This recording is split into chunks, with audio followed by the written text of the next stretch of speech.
اعوذ باللہ من الشیطان الرجیم بسم اللہ الرحمن الرحیم السلام علیکم ورحمۃ اللہ وبرکاتہ۔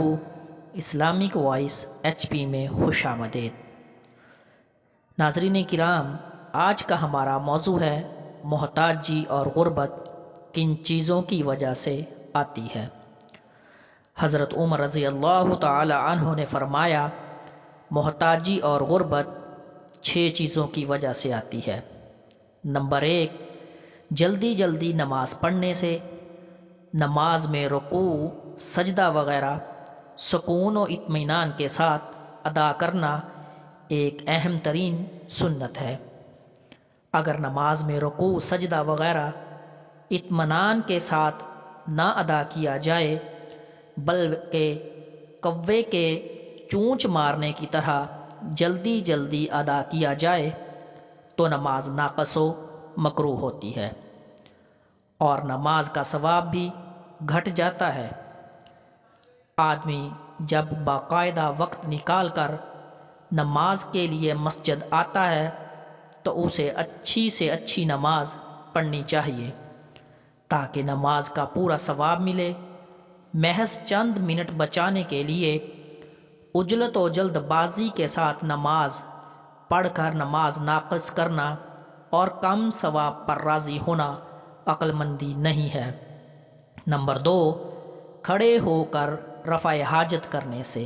کسی بھی انسان کا کھڑے ہو کر پیشاب کرنا حرام نہیں ہے، لیکن بیٹھ کر پیشاب کرنا سنت ہے۔ نمبر 3، کھڑے ہو کر پانی پینے سے۔ نمبر 4، منہ سے چراغ بجھانے سے۔ نمبر 5، دانت سے ناخن کاٹنے سے۔ طبی ماہرین کا کہنا ہے کہ دانتوں سے ناخن کترنے والا افراد عموماً کاملیت پسند ہوتے ہیں۔ وہ اپنے ہر کام کو نہایت خوبصورتی، توجہ اور بغیر کسی غلطی کے انجام دیتے ہیں۔ ماہرین کے مطابق لوگ عموماً اس وقت ناخن کترتے ہیں جب وہ ذہنی تناؤ یا دباؤ کا شکار ہوتے ہیں۔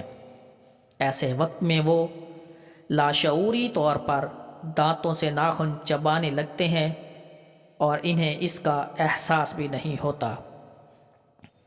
ایک اور تحقیق کے مطابق ناخن کترنے کے عادی افراد اگر کسی چیز پر توجہ مرکوز کرنا چاہیں یا بہت گہری سوچ میں ڈوبے ہوں۔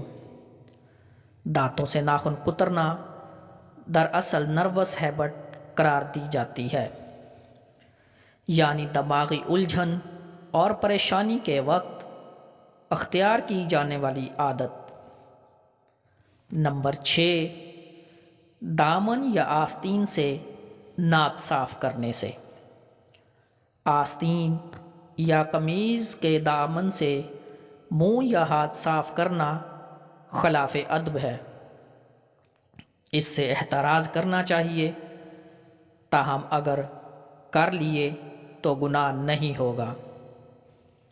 ایک بدو نے نبی اکرم صلی اللہ علیہ وآلہ وسلم سے پوچھا، حشر میں حساب کون لے گا؟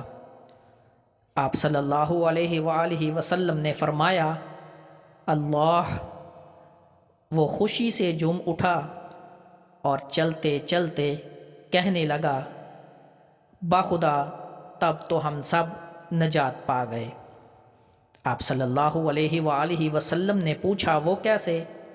اس نے عرض کیا، یا رسول اللہ صلی اللہ علیہ وآلہ وسلم، اللہ تعالیٰ کریم ہے اور کریم جب قابو پا لیتا ہے تو معاف کر دیتا ہے۔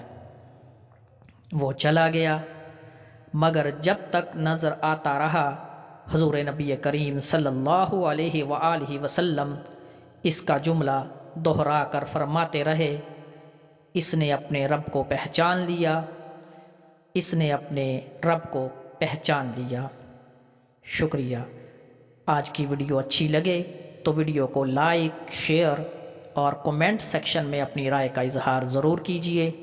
چینل کو سبسکرائب اور بیل آئیکن کو ضرور پریس کیجیے تاکہ ہر نئی آنے والی ویڈیو کا نوٹیفیکیشن سب سے پہلے آپ تک پہنچے۔